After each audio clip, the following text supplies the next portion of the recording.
أعوذ بالله من الشيطان الرجيم. بسم الله الرحمن الرحيم. الحمد لله، الصلاة والسلام على رسول الله وعلى آله وأصحابه، ثم أما بعد. السلام عليكم ورحمة الله وبركاته. الحمدلله که ما و شما از کتاب تعلیم زبان عربی 5 درس گرفتیم و بنده حالا میخواهم درس 6 را از این کتاب به سمع شما برسانم. صاحب کتاب میگوید الدرس السادس، یعنی درس 6. در این درس 6 همچنین چندی از کلمه های نو را برای حفظ کردن ما و شما برایمان تقدیم میکند که اول باید این kəlmə ها حفظ کرده شود. این کلمه ها عبارت هستند از این که میگوید بیتون. بیتون خانه. بیتون معناش میشود خانه، این مفرد است. جمعش میشود بیوتون، یعنی خانه ها، این جمع تکثیر است. بعد از این میگوید حجرتون. حجرتون حجره یا اتاق یا کامنته، این مفرد است. جمعش می شود حجراتون، یعنی حجره ها، اتاق ها. بعد از این میگوید مدرستون. مدرستون یعنی مدرسه، مکتب، جایی که تعلیم گرفته می شود اون را میگویند مدرسه، یعنی جای درسخوانی، یا میتونیم بگیم مکتب. جمعش می شود مدارسو، یعنی مکتب ها، مدرسه ها، جای تعلیمگاه ها. پس ببینید که مدارسو این غیر منصرف است، آخرش تنوین را قبول نمی کند. مدارسو این غیر منصرف است و همچنین جمع تکثیر است. بعد از این میگوید که ذاک. ذاک یعنی که آن، کسی که دور است و مذکر باشد میگوید ذاک، یعنی آن مرد. تلک. تلک همچنین میشود آن، کسی که دور است، لیکن آن کسی که دور است زن باشد، یعنی مؤنث است. بعد از این میگوید اولئک. اولئک یعنی آنها یا ویها، مرد و زنانش یک است، یعنی که اولئک هم مذکر است و هم مؤنث. ببینید این ذاک، تلک، اولئک، اینها را اسمهای اشاره للبعید میگویند، یعنی اسمهای اشاره ای که برای دور هست. ما و شما پیشتر در درس‌های گذشته اسمهای اشاره للقریب را خوانده بودیم. اینها اسمهای اشاره للبعید هستند. بعد از این میگوید که این. این یعنی در کجاست. این همچنین اسم استفهام است، چطوری که ما و شما در درس‌های گذشته من خواندیم که اسم استفهام است برای عاقل، و ما خواندیم که اسم استفهام است برای غیر عاقل. این این همچنین اسم استفهام است، لیکن این برای مکان است، یعنی جای را میپرسی. با من یگان چیزهای عاقل را میپرسیدیم. مثلا میگفتیم که من هذا، این کی است، یا من هذا الرجل، این مرد کی است. با ما چیزهای غیر عاقل را میپرسیدیم، میگفتیم که ما هذا، چیست این. مثلا هذا قلم، این قلم است، چیزی غیر عاقل را میپرسیدیم. با این عینه مکان را میپرسیم، جا را میپرسیم. عینه یعنی در کجا، در کدام مکان. و این عینه هم همچنین اسم استفهام است. بعد از این میگوید هنا.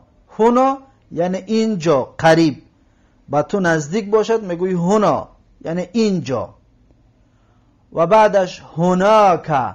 هناک یعنی آنجا، دور باشد میگویی هناک یعنی آنجا. بعدش فی این حرف جر است. این فی به چندین معناها می آید و این رو معناش در کلمه بیان می شود، اما فی به معنای در می آید. مثلا خود صاحب کتابم یک مثال آورده است که فی المدرستی، زیرا که فی معناهای زیاد دارد. پس این فی المدرستی معنا رو معین میکند که یعنی در مدرسه.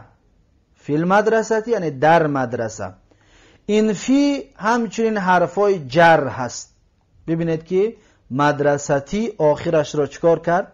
جر کرد، آخرش را کسره کرد. فی المدرستی یعنی در مدرسه. فی الحجرتی یعنی در حجره، در کامنته. اینجا ببینید فی الحجرتی آخرش را کسره کرد. بعد از این میگوید فصل یعنی صنف. فصل صنفی که شاگردها در اونجا تعلیم میگیرند و درس میخوانند، همون رو عربا فصل میگویند. فصل یعنی صنف. فصول فصلها یعنی صنفها. این فصول همچنین جمع تکسیر است. فصل این مفرد است، فصول جمع است، جمع تکسیر. پس این بود کلمه های نوی درس ششم. اکنون از این کلمه های نو، بعد از اون که این کلمه را حفظ کردید، بعد از این حوارش را بخوانید. ببینید این حوار را آورده است از همین کلمه ها و از درس های گذشته. صاحب کتاب یک حوار، یک گفتگوی آماده کرده است. میگوید که هذا بیتون یعنی که این خانه است. هذا مبتدا، بیتون خبر. از این حساب میگوییم که است. هذا بیتون این خانه است. هذه بیوتون این خانه ها است. دقت دادید؟ بیوت جمع غیر عاقل که بود، از این حساب هذه مفرد مؤنث را استفاده برد. اسم اشاره مفرد مؤنث را استفاده برد. هذه بیوتون این خانه ها است. هذه حجرتون این حجره است، این کامنته است. حجرتون آخرش تی علامت تانیث کی داشت، برای مخاطر هذه را استفاده برد. اما در اول که گفت هذا بیتون، بیت علامت تانیث نداشت، جنسکای راد نبود و علامتش هم نیست. از این حساب هذا اسم اشاره مذکر را استفاده برد. پس میگوید هذه حجرتون یعنی این حجره است. جمعش میشود هذه حجراتون یعنی این حجره ها است. حجرات جمع غیر عاقل که هست، از این حساب هذه را استفاده برد. و حجرات همچنین جمع تکسیر است. جمع تکسیر جمع است و جمع تکسیر است. بعد از این میگوید که این المعلم یعنی در کجاست معلم. ببینید این اسم استفهام برای مکان است، مکان رو میپرسد. در کجاست، در کدام مکان است المعلم معلم. پس در تحلیل این میگوید که این اسم استفهام ظرف مبنی علی الفتح متعلق به کائنون، خبر مقدم، المعلم مبتدا مؤخر، اینطور اعراب کرده می شود. پس میگوید که این حق صدارت دارد که خبرم که باشد در اول جمله باید بیاید. پس این اعرابش است، تحلیلش است. این المعلم یعنی در کجاست معلم. در جواب میگوید که المعلم فی المدرسه، معلم در مدرسه است، معلم در مکتب است. دقت بتید، میتوانست بگوید که در جواب این المعلم بگوید فی المدرسه، در مدرسه است. پس فی المدرسه جار و مجرور متعلق به کائنون خبری مبتدای محذوف میشد. لیکن المعلم فی المدرسه گفته است، اینم جایز است، می شود معلم در مدرسه است. المعلم مبتدا، فی المدرسه جار و مجرور متعلق به کائنون خبری مبتدا. بعد از این میگوید این التلمیذ، یعنی در کجاست شاگرد، شاگرد در کجاست. در جواب میگوید التلمیذ فی الفصل، یعنی شاگرد در صنف است، شاگرد در صنف است. بعد از این میگوید من فی البیت، یعنی کی است در خانه، من فی البیت کیست در خانه. پس میگید من استفهامی للعاقل مبنی علی السکون فی محل رفع مبتدا، فی البیت جار و مجرور می شود متعلق به کائنون خبری مبتدا. من فی البیت جمله اسمیه است، یعنی کیست در خانه مبتدا و خبر. بعد از این میگوید فی البیت رجل، فی البیت رجل، یعنی در خانه مرد است. رجل نکیره کی هست غیر معین، پس در تاجیکی ترجمهش میگه مرده، مرده یعنی یک مرد نامعلوم. اگر میشید الرجل الف لام میداشت میگفتیم الرجل فی البیت، آن مرد در خانه است. اما حالا برای ما اون مرد معلوم نیست که کی است، محمد است، محمود است، خالد است، زید است، بکر است، کی است اون مرد رو نمیدونیم. از این حساب میگیم که فی البیت رجل، یعنی در خانه مرد است. اکنون فی البیت جار و مجرور متعلق به کائنون خبر مبتدا مقدم، رجل مبتدا مؤخر، این مبتدا است و بعد از خبر آمده است. بعد از این میگوید این المعلمون، یعنی در کجا هستند معلم ها، این المعلمون در کجا هستند معلم ها. از گذشته ما شما میدونیم که معلمون جمع مذکری سالم است و مردها را پرسیده ایستاده است. بعد از این میگوید هم هناک فی المدرسه، هم هناک فی المدرسه، یعنی که ویها آنجا در مکتب هستند، ویها آنجا در مکتب هستند. پس در تحلیل این کلمه میگوید هم مبتدا، هناک ظرف، فی المدرسه جار و مجرور متعلق به کائنون خبر. پس در اینجا در بین مبتدا و خبر ما یک ظرف داخل شده. ظرف یعنی که مکان یا زمان را در بر میگیرد. هناک یعنی آنجا، آن مکان. هم هناک یعنی ویها آنجا فی المدرسه در مکتب هستند. بعد از این میگوید این التلامذه، یعنی در کجاست شاگردها، شاگردهای مردانه. تلمیذون یکی از جمعهاش چی بود؟ تلامیذتون، تلامیذتون یعنی شاگردهای پسرانه. میگه این التلامیذه، یعنی در کجاست شاگردها؟ در جواب میگوید هم هنا فی الفصل، یعنی ویها اینجا در صنف هستند. هم هنا فی الفصل، ویها اینجا در صنف هستند. پس هم مبتدا، هنا ظرف، فی الفصل جار و مجرور متعلق به کائنون خبری مبتدا. در بین مبتدا و خبر هم هنا ظرف داخل شدگی است. لمن در دوام عباره میگوید لمن ذاک البیت، از کی است آن خانه. آن یعنی دور را نشان داده ایستاده است. از کی است آن خانه؟ در جواب میگوید لذاک الرجلی، لذاک الرجلی یعنی از آن مرد است.